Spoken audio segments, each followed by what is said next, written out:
بسم اللہ الرحمن الرحیم۔ کشمیر ڈیجیٹل کے ساتھ میں ہوں سید عارف بہار۔ ناظرین، مسئلہ کشمیر کئی دہائیوں پر محیط ایک ایسا تنازع ہے کہ جس کا ابھی کوئی ایسا حل نظر نہیں آ رہا کہ جس میں کشمیری عوام کی خواہشات اور امنگوں کو سمویا جائے۔ لیکن یہ مسئلہ عوام کے ذہنوں میں بھی زندہ ہے، یہ زمین پر بھی زندہ ہے، یہ لوگوں کی قربانیوں کی صورت میں بھی زندہ ہے، اور یہ کشمیر میں آباد قبرستانوں کی صورت میں بھی زندہ ہے۔ یہ اس کا ایک زمینی محاذ ہے، اور اس کے ساتھ ساتھ اس کی اور کئی جہتیں اور کئی پرتیں ہیں، جن میں ایک اہم جہت اور پرت جو ہے وہ اس کا بین الاقوامی محاذ اور انٹرنیشنل فرنٹ ہے۔ انٹرنیشنل فرنٹ بھی کشمیر کے تنازع کے ساتھ ہی سرگرم ہو گیا تھا، اور وہاں ایک تو بھارت اور پاکستان کی جو مارکہ آرائیاں ہیں اقوام متحدہ کے ایوانوں میں وہ بھی چلی۔ اس کے بعد سے خود کشمیر کے اندر جو لوگ تھے، کشمیر کے اندر بسنے والے جو لوگ تھے، جب انہیں باہر جانے کا موقع ملا تو انہوں نے بھی اس مسئلے کو بہت زوردار اور جاندار انداز سے اٹھایا۔ ان سرگرمیوں میں جو بین الاقوامی محاذ پر جاری ہیں، ایک معتبر نام، ایک جانی پہچانی شخصیت ڈاکٹر غلام نبی فائی صاحب ہیں، جو ورلڈ کشمیر اویئرنیس فورم کے چیئرمین بھی ہیں، اور 5 دہائیوں سے کشمیر کے انٹرنیشنل فرنٹ ہے وہاں سرگرم ہیں۔ کئی رازوں کے امین ہیں، کئی واقعات کے امین ہیں، گواہ ہیں، اور ان کے سینے میں اس حوالے سے بہت سے راز بھی ہیں، بہت سے انکشافات بھی ہیں۔ آج ہم نے انہیں اسٹوڈیو میں مدعو کیا ہے، اور ان کے ساتھ اب ہم اس حوالے سے بات کریں گے کہ کشمیر کا جو مسئلہ ہے آج کہاں ہے، کس محاذ پہ ہے، کس منزل پہ ہے، اور آگے جو تصویر بننے جا رہی ہے وہ کس انداز کی ہے۔ ڈاکٹر صاحب، بہت شکریہ آپ کی تشریف آوری کا۔ آپ کا بھی اور کشمیر ڈیجیٹل کا بھی بہت بہت شکریہ۔ ڈاکٹر صاحب، کیا صورتحال ہے؟ ہم آپ سے جاننا چاہیں گے کہ جو بین الاقوامی فرنٹ ہے اس میں اچانک کشمیر جو ہے وہ لائم لائٹ میں آ گیا، کشمیر کا تنازع جو ہے وہ دوبارہ ڈسکس ہونے لگا، جبکہ بھارت نے 5 اگست 2019 کے بعد سے یہ تاثر دیا تھا کہ یہ مسئلہ ختم ہو گیا، اور بین الاقوامی قوتوں کی اشیر بعد سے یہ مسئلہ ختم ہو گیا۔ لیکن اب ہمیں بالکل ایک بدلی ہوئی فضا نظر آ رہی ہے، تو اس کی کیا وجہ ہے؟ عارف بھائی، آپ نے صحیح کہا کہ کشمیر کا انٹرنیشنل ڈائمنشن ہے، اور اس وقت کچھ اچھی وزیرائی مل رہی ہے پاکستان کو، کشمیر کو۔ لیکن ہمارے جو ناظرین ہیں، ہمارے جو بھائی بہنیں ہیں، ان کو شاید اس بات کا اندازہ نہیں ہے کشمیر انٹرنیشنل بنا کیسے۔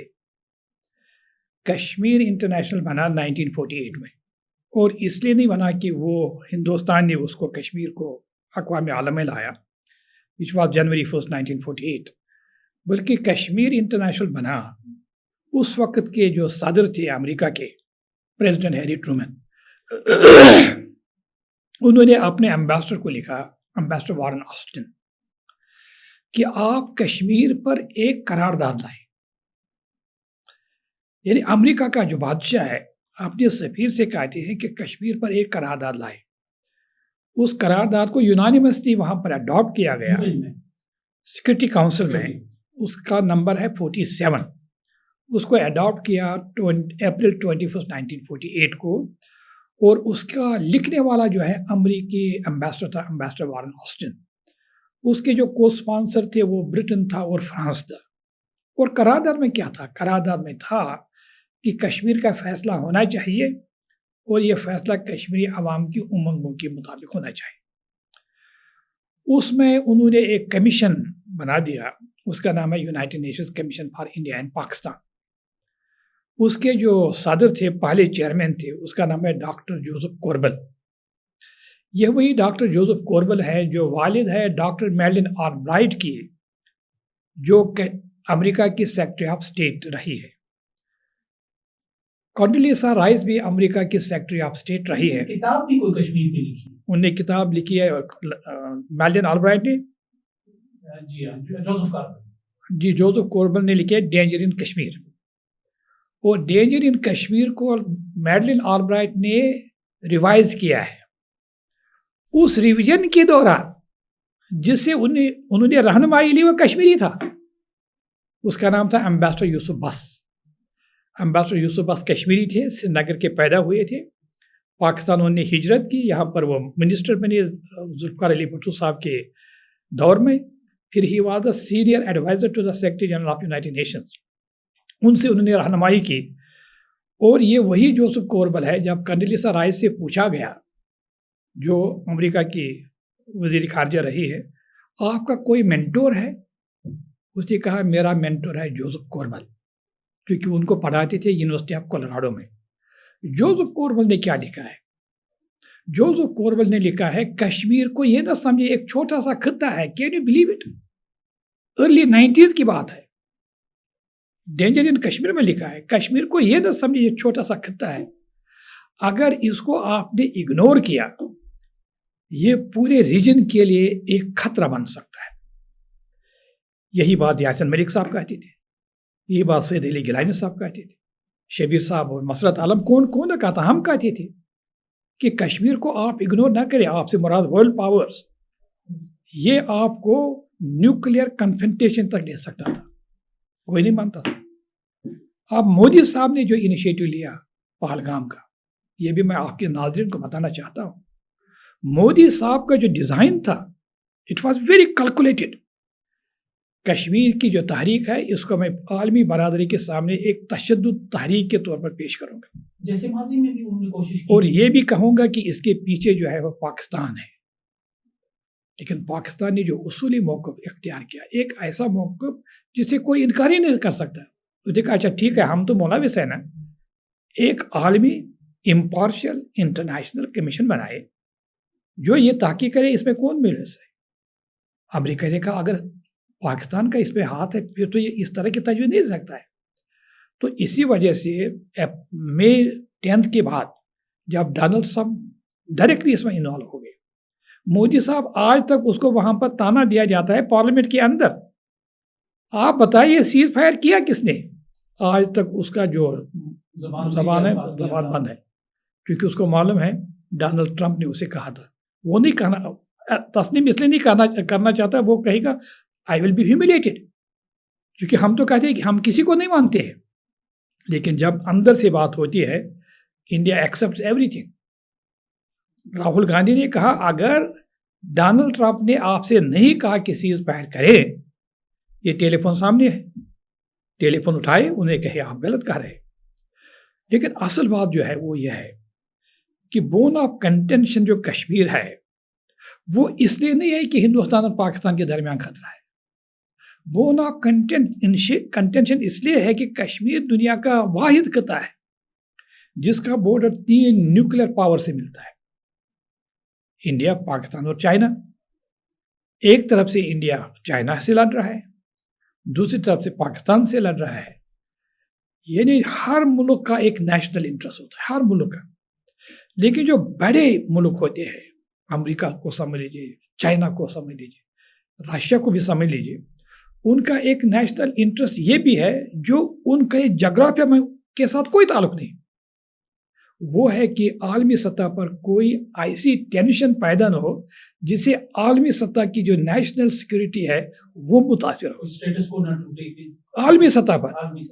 والڈیمر پوٹن جو رشیا کا پریزیڈنٹ ہے اس نے 2 دفعہ کہا ایز پریزیڈنٹ ہندوستان پاکستان کو چاہیے وہ کشمیر کا مسئلہ حل کرے for the sake of international peace and security, ہمارے حق میں جاتا ہے کیونکہ بہت ہندوستان پاکستان جو ہے نیوکلیر ہے۔ تو ڈاکٹر صاحب اس میں قطع کلامی ہو رہی ہے آپ کی، اس میں ایک چیز تو ابھر کر سامنے آ رہی ہے آپ کی گفتگو سے کہ جو بھارت نے تاثر دیا تھا کہ 5 اگست 2019 کو سب کچھ ختم ہو گیا، اور ہمارے ہاں بھی کچھ لوگ مایوسی میں یہ کہہ رہے ہیں اب تو مسئلہ ختم ہو گیا، اب کچھ نہیں ہے، تو اس کا مطلب ہے کہ جو کلید ہے مسئلے کی وہ قائم ہے اور اپنی جگہ پر ہے، اور یہ کسی بھی وقت پوری دنیا کو متاثر کر سکتا ہے۔ آپ کے 5 اگست 2019 اگین مودی جو ہے وہ پاگل نہیں ہے، اس کا ڈیزائن تھا کہ کشمیر کو سالو نہیں کرنا ہے، کشمیر ایشو کو ڈیزالو کرنا ہے، آج کے بعد مسئلے کشمیر کی کوئی بات نہ کرے، اگر کرے تو دہلی اور اسلام آباد میں کرے۔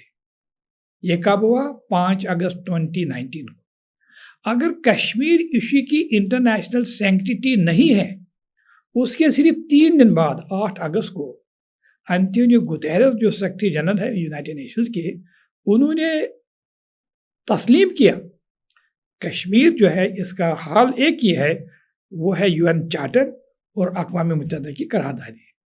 اس کے 8 دن بعد 16 اگست کو، یعنی 5 اگست کو ایبریگیشن، 8 اگست کو UN سیکرٹری جنرل کا سٹیٹمنٹ، اور 16 اگست کو کیا ہوتا ہے؟ وہ ہوتا ہے جو گزشتہ 45 سال میں نہیں ہوا، گزشتہ 45 سال میں کبھی کشمیر کو سیکورٹی کاؤنسل میں ڈسکس نہیں کیا. چائنا نے کہا میں تو اس کو سیکورٹی کاؤنسل میں لاتا ہوں. ایک دفعہ نہیں لایا، 3 دفعہ لایا.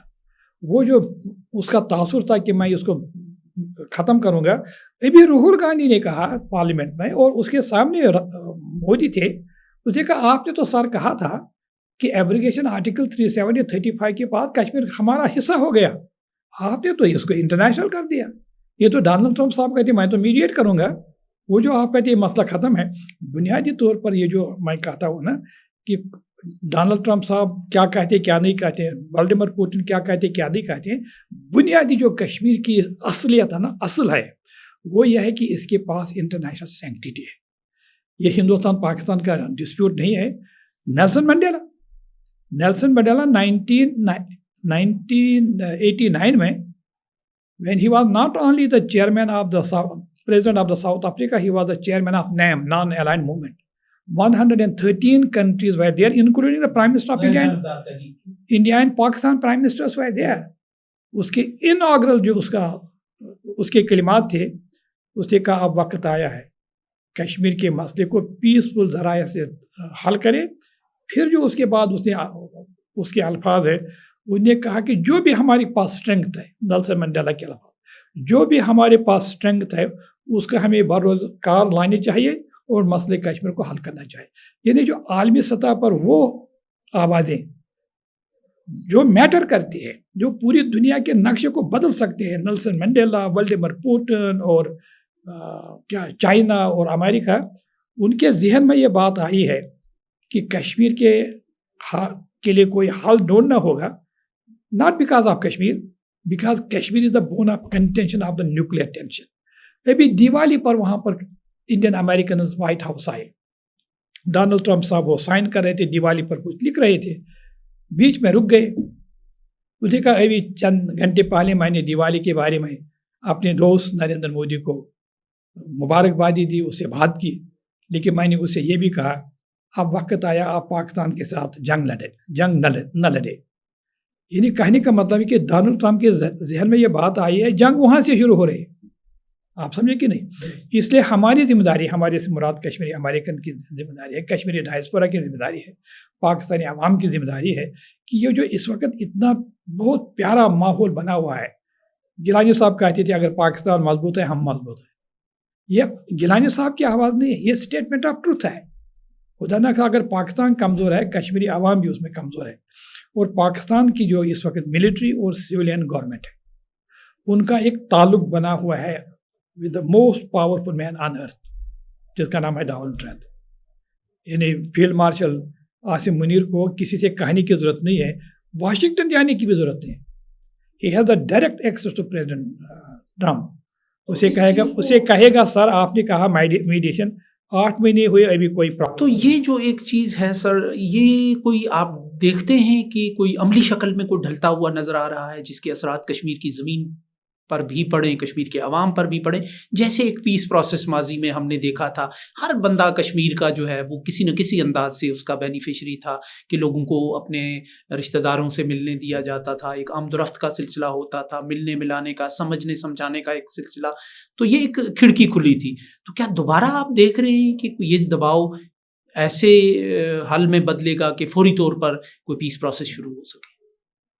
ڈونلڈ ٹرمپ نے جو میڈیشن کی آفر دی، اگر وہی تک یہ رہتا تھا، چونکہ ڈونلڈ ٹرمپ نے پہلی دفعہ نہیں کہا، اس نے تقریباً 7-8 دفعہ کہا میں میڈیشن کروں گا، لیکن امریکہ نے پلان آف ایکشن دے دیا، ابھی اس پر عمل نہیں ہوا. اور پلان آف ایکشن اس نے دیا جو نہ صرف امریکہ کا وزیر خارجہ ہے بلکہ امریکہ کا نیشنل سیکورٹی ایڈوائزر بھی ہے، اس کا نام ہے مارکو روبیو.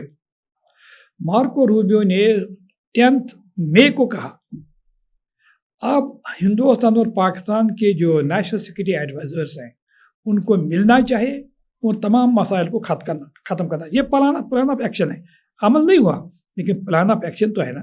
اب ہمیں چاہے کہ مارکو روبیو سے کہے سر اب تو 8 مہینے ہو گئے، پاکستان کہے گا ہم تو تیار ہیں، انڈیا کو آپ کہے تو دا کوسچن از، انڈیا تو اپیرنٹلی یا ظاہری طور پر وہ کہے گا ہم تو نہیں مانتے، لیکن سیز فائر کو تو اسے مان لیا نا، اگرچہ وہ ابھی بتاتا تو نہیں ہے.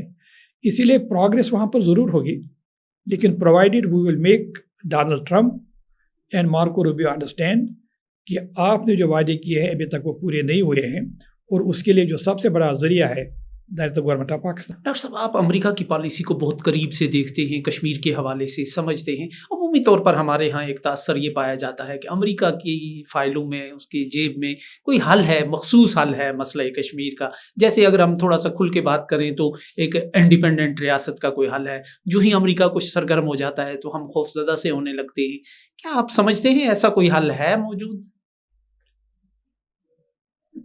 جو کانفیڈینشیل رپورٹس ہوتی ہے نا امریکہ کی، for that matter in every country, وہ کسی کو نہیں معلوم ہوتا ہے، لیکن امریکہ میں ایک سسٹم ہے، آفٹر 40 ایئرس اگر وہ چاہے تو وہ اس کو ڈیکلاسیفائی کر سکتے ہیں۔ وارن آسٹن، جس کا میں نے تذکرہ کیا، جو وزیر ایمبیسڈر تھے، اس نے ایک ڈسپیچ لکھا اسٹیٹ ڈپارٹمنٹ۔ یہ انڈین ڈیلیگیشن میرے پاس آیا، اس میں شیخ عبداللہ بھی تھا۔ شیخ عبداللہ نے کہا کہ میں تھوڑی سی آپ سے الگ سے بات کرنا چاہتا ہوں۔ حالانکہ شیخ عبداللہ نے آن بہاف آف انڈین ڈیلیگیشن وہاں جنرل اسمبلی نے تقریر کی، اور مجھے کہا کہ میں ان کے ساتھ ہوں، لیکن میں انڈیپینڈنٹ کشمیر کا حامی ہوں۔ میں نے اس کو کوئی کمٹمنٹ نہیں دیا، وارن آسٹن نے کہا۔ اس لیے نہیں دیا، یہ کب کی بات ہے؟ 1948 کی بات۔ میں نے اس لیے کمٹمنٹ نہیں دیا، اگر کشمیر آزاد ہوگا وہاں پر چائنا کا انفلوئنس ہوگا۔ 1948 میں چائنا راولا کوٹ سے زیادہ مضبوط نہیں تھا، آپ سمجھے؟ اس وقت ان کی یہ انڈرسٹینڈنگ تھی کہ اگر کشمیر آزاد ہوگا ہمارا انفلوئنس نہیں ہوگا، آپ سمجھے کہ نہیں؟ اب چائنا نے جو انٹرسٹ شو کیا ہے کشمیر کے اندر، جیسے میں نے کہا it was China which brought the issue of Kashmir to the United Nation. ہماری یہ کوشش ہونی چاہیے ایز اے کشمیری، کشمیر کا جو بھی حل ہو، اللہ تعالیٰ مغفرت کرے گیلانی صاحب کو، خود یاسین صاحب نے کہا ہے ہمارا کشمیر کا جو بھی حل چاہے، انہیں نہیں کہا کہ اخراج پاکستان، انڈیپینڈنٹ یا پاکستان، دونوں نے کہا، پبلکلی کہا کشمیر کا جو بھی حل ہو ہمیں قبول ہے، پرووائڈیڈ ہمیں آپ انڈیا اور پاکستان کے ساتھ مذاکرات میں شامل کریں۔ Can you believe it? Gilani صاحب علاقے پاکستان کا سمبل تھا، اس نے کہا اگر اکثریتی کشمیری کی اکثریت یہ فیصلہ کرے گی ہم ہندوستان کے ساتھ جائیں گے، ہمیں قبول ہوگا۔ یاسین صاحب از دا سمبل آف انڈیپینڈنس، اس نے کہا اگر اکثریت یہ فیصلہ کرے گی ہم ہندوستان کے ساتھ جائیں گے، میں قبول کروں گا۔ یعنی اس سے ریشنل اور سینسیبل اور ریزنیبل سولوشن کیا ہو سکتا ہے؟ کہنے کا مطلب یہ ہے کشمیر انڈیپینڈنٹ ہو، کشمیر ہندوستان کا حصہ بنے، کشمیر پاکستان کا حصہ بنے۔ اگر ہم اس کنٹروورسی میں اس وقت پھنس جائیں گے، آئی مے بی رانگ، لیکن میری انڈرسٹینڈنگ ہے we are doing injustice to the cause of Kashmir. اس وقت کیا کرنا چاہیے؟ Let me quote a very person who is dear to me, chief spokesman of Jammu Kashmir Liberation Front of Yasin Malik in London, professor Zafar Khan. میں نے ایک اپیل تیار کی، میں نے کہا ڈاکٹر صاحب، پروفیسر صاحب، میں اس کو تمام کشمیری ڈائسپورا کو بھیجنا چاہتا ہوں، you want to make any correction? انہوں نے کہا یہ اس میں صرف ایک لفظ ایڈ کرے۔ وہ کیا تھا؟ میں نے لکھا تھا Kashmiri should be given right to self determination. انہوں نے کہا کیا آپ اس میں لکھ سکتے ہیں Kashmiri should be given the unrestricted right to self determination? میں نے کہا ہو گیا، وائی ناٹ، کشمیری جو چاہے۔ اس لیے میں آپ سے کہنا چاہتا ہوں کشمیری کے پاس تمام جو آپشنز ہیں وہ موجود ہیں، لیکن کشمیری اس کو ایکسیپٹ نہیں کریں گے اگر وہ اس پروسیس کا حصہ نہیں ہے۔ اب آپ کہیں گے کون اس میں ہوگا؟ یاسین ملک اس میں ہوگا، شبیر شاہ اس میں ہوگا، مسرت عالم اس میں ہوگا۔ آپ کہیں گے وہ تو جیل میں ہے۔ بھائی نیلسن منڈیلا بھی تو جیل میں تھا نا۔ نیلسن منڈیلا جس کو پوری دنیا سمجھتے ہی وہ the symbol of non violence, حالانکہ اس نے وائلنس بھی کیا، اس کو وائلنس میں نہیں کہا تھا، بہرحال اس نے وہ بندوق بھی اٹھائی تھی، وہ تو جیل میں تھا۔ اور ہمارے جو نیلسن منڈیلاز ہیں 3، وہ بھی تو جیل میں ہے۔ کسی پولیٹیکل لیڈر کا جیل میں ہونا یہ مائنس نہیں ہے، یہ ایک قوت ہوتی ہے، لیکن قوت تب ہے جب کشمیری ڈائسپورا، جب ہمارے خیر خواہ پاکستانی عوام، پاکستانی گورنمنٹ پوری دنیا کو کہے ان کو آپ ریلیز کریں، یہ نیگوشیٹنگ ٹیبل پر پڑیں گے۔ آپ کو یہ بھی میں بتانا چاہتا ہوں آخر میں، یہ جو سیریا کا پریزیڈنٹ ہے اس کے بارے میں تو ڈونلڈ ٹرمپ نے پبلکلی کہا کہ آپ کا جو ماضی ہے مجھے معلوم ہے وہ کیسا تھا۔ وہ تو ملیٹنٹ تھا نا، ڈونلڈ ٹرمپ نے کہا آپ کا جو ماضی ہے مجھے معلوم ہے لیکن آپ اسٹرانگ مین ہیں. اگر وہ سیریا کے پریزیڈنٹ کے بارے میں کہیں گا آپ سیریا میں اسٹرانگ مین ہیں, he will say the same thing about Yasin Malik, he will say the same thing about Shabir Ahmad Shah Masood Alam. لیکن تب کہے گا جب ہم اس طرح کی چیزیں, اس طرح کے فیکٹس ڈونلڈ ٹرمپ صاحب تک پہنچا سکیں. بہت بہت شکریہ ڈاکٹر. ناظرین, کشمیر کی ایک توانا آواز بین الاقوامی محاذ پر ڈاکٹر غلام نبی فائی صاحب ہمارے مہمان تھے, جنہوں نے اپنے تجربے, مشاہدے اور بصیرت کی بنیاد پر مسئلہ کشمیر کے ان پہلوؤں پر روشنی ڈالی اور وہ پہلو ہمارے سامنے اجاگر کیے جو عمومی طور پر ہمارے سامنے نہیں آتے. بہت تصویر جو ہے بہت امید افزا اور بہت خوش کن بن رہی ہے ان کی گفتگو سے. سو اس کے ساتھ ہی اجازت دیجیے. اللہ نگہبان.